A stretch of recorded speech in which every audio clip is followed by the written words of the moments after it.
I'm Steve Johnson, News Director of theDove TV. Watch more videos from the Dove Newsroom at theDove.us. Good morning, I'm Steve Johnson with a reminder to get our app on your smartphone or tablet. You can also watch the Dove on our website or on our Roku channel.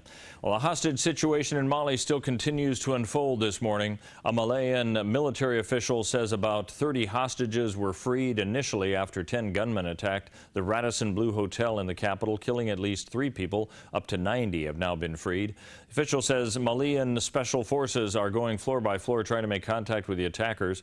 Air France says a dozen members of the plane crew of their staff members are safe. There is an indication the hostage takers may be Muslim and Al-Qaeda.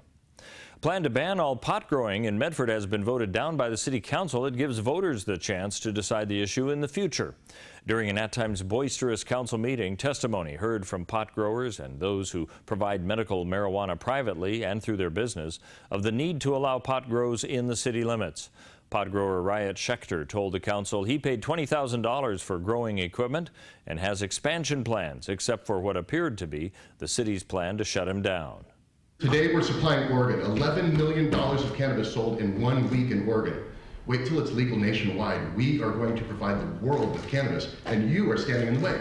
Some public comments referred to a news article that Councilman Daniel Bunn says was taken out of context concerning those in Medford who might be scared of pot growers. The substance of my comments were there are a minority of people who are abusing the medical marijuana program so that they can sell out of state. They're giving a bad name to everybody else, and yes, they're creating a problem, and yes, I have constituents that are afraid of them.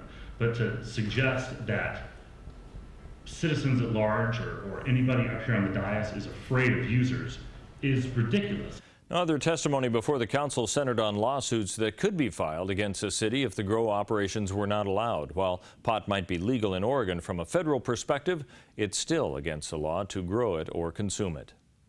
Hillary Clinton says the U.S. must lead the fight after fear and resolve after the deadly terror attacks in Paris and bring ground troops to the fight. Democratic presidential frontrunner says the goal is not to deter or contain ISIS, but to defeat and destroy ISIS while adding to the air campaign.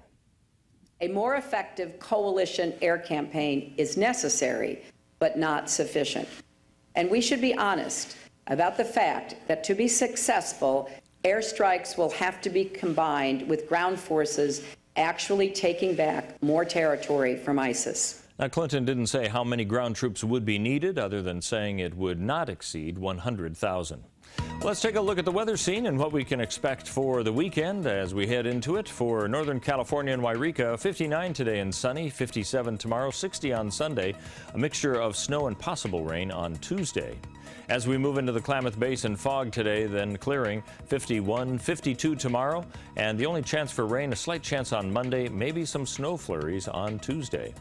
As we move along the Oregon coastal area, expect a fairly dry weekend. In fact, no rain in the forecast. 58 today and tomorrow, 61 on Sunday. Rain could come back in, though, on Monday.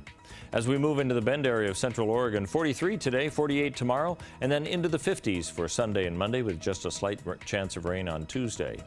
As we move into the southern Oregon area of Medford and Grants Pass and Ashland, 57 today with temperatures on the rise through Sunday with a high of 59. There's a chance for rain on Tuesday with a high of 43 degrees. And that's a look at news and weather. You're up to date with the latest here on the Dove.